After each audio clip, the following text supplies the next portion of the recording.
സംസ്ഥാനത്തിന്റെ കടമെടുപ്പ് പരിധിയിൽ കേന്ദ്രവും കേരളവും ചർച്ച നടത്തിക്കൂടെയെന്ന് സുപ്രീം കോടതി. ചർച്ചയ്ക്ക് തയ്യാറെന്ന് സുപ്രീം കോടതിയിൽ കേന്ദ്ര സർക്കാരും സംസ്ഥാന സർക്കാരും അറിയിച്ചു. 2 മണിക്ക് നിലപാട് അറിയിക്കാൻ സുപ്രീം കോടതി നിർദ്ദേശിച്ചിരിക്കുകയാണ്.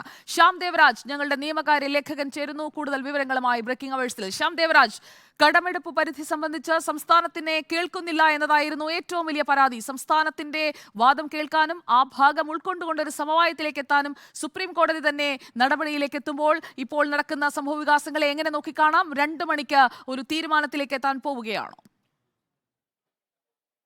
കടമെടുപ്പ് പരിധി വെട്ടിക്കുറച്ച കേന്ദ്ര സർക്കാരിന്റെ നടപടി ചോദ്യം ചെയ്തുള്ള ഹർജിയാണ് ഇന്ന് സുപ്രീം കോടതിയുടെ പരിഗണനയ്ക്ക് വരേണ്ടിയിരുന്നത്. രാവിലെ ഈ ഹർജി പരിഗണിക്കുമ്പോൾ തന്നെ സുപ്രീം കോടതി ഏറ്റവും നിർണായകമായ ഒരു ഇടപെടൽ നീക്കമാണ് നടത്തിയത്. 2 കക്ഷികളോടും, അതായത് ഹർജിക്കാരായ കേരളത്തോടും എതിർകക്ഷികളായ കേന്ദ്ര സർക്കാരിനോടും ചോദിച്ചത് ഇതിലൊരു സമവായ ചർച്ച ആയിക്കൂടെ എന്നതാണ്. ഒരു സമവായ സാധ്യതയാണ് ഇക്കാര്യത്തിൽ സുപ്രീം കോടതി തന്നെ അന്വേഷിച്ചതും ആരാഞ്ഞതും. അതിന് പറഞ്ഞത് 2 കക്ഷികളും, കേന്ദ്ര സർക്കാരും കേരളവും ഇത്തരമൊരു ചർച്ചയ്ക്ക് തയ്യാറാണ് എന്ന കാര്യം, സമവായ ചർച്ചയ്ക്ക് തയ്യാറാണ് എന്ന കാര്യം അറിയിച്ചു.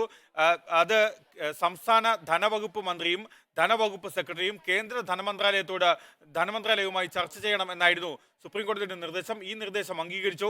ഇക്കാര്യത്തിൽ നിലപാട് അറിയിക്കുക, എങ്കിലും ഇക്കാര്യത്തിൽ വിശദമായ നിലപാട് അറിയിക്കാനും ഒരു ഇടക്കാല ഉത്തരവിനും വേണ്ടിയാണ് സുപ്രീം കോടതി ഉച്ചയ്ക്ക് 2 മണിയിലേക്ക് ഈ ഹർജി പരിഗണിക്കുന്നത് മാറ്റിയത്.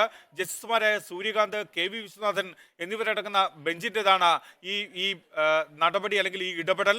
നേരത്തെ 26,000 കോടി രൂപ അടിയന്തരമായി കടമെടുക്കാൻ അനുമതി നൽകണമെന്നാവശ്യപ്പെട്ടാണ് കേന്ദ്ര സർക്കാരിനെതിരെ, കേന്ദ്ര ധനമന്ത്രാലയത്തെ എതിർകക്ഷിയാക്കി കേരളം സുപ്രീം കോടതിയിൽ ഒരു ഒറിജിനൽ സ്യൂട്ട് നൽകിയത്.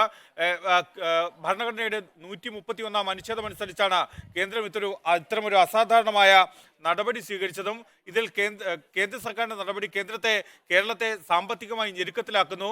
കേരളം എത്രയും വേഗം നിലപാട് തിരുത്തുകയും കേരളത്തിന്റെ കടമെടുപ്പ് പരിധി ഉയർത്തുകയും വേണം. മാത്രമല്ല, കിഫ്ബിയിൽ ഉൾപ്പെടെയുള്ള വായ്പകൾ ഈ കടമെടുപ്പ് പരിധിയിൽ നിന്ന് ഒഴിവാക്കരുത്. കേന്ദ്രം നിലവിൽ അങ്ങനെയാണ് കണക്കാക്കുന്നത്. ആ കടമെടുപ്പ് പരിധിയിൽ നിന്ന് ഒഴിവാക്കണമെന്ന് അടക്കമുള്ള കാര്യങ്ങളാണ് കേരളം സൂചിപ്പിച്ചിരുന്നത്.